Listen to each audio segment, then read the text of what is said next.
Today we'll talk about how can you select personalities on your app. We're going to figure out the solution or know how you can do that in your app.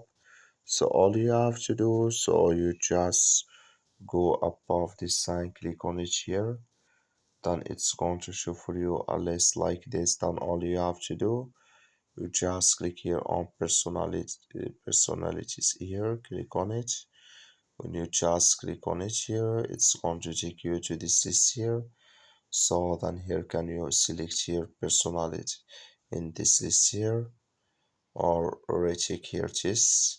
So you just select it here like this. Then all you have to do, and you just so go down here. So it's going to show for you here uh, so uh, all things about this here. And here can you, so just click here on complete it here, then it's going to add with you here if you have premium on your app.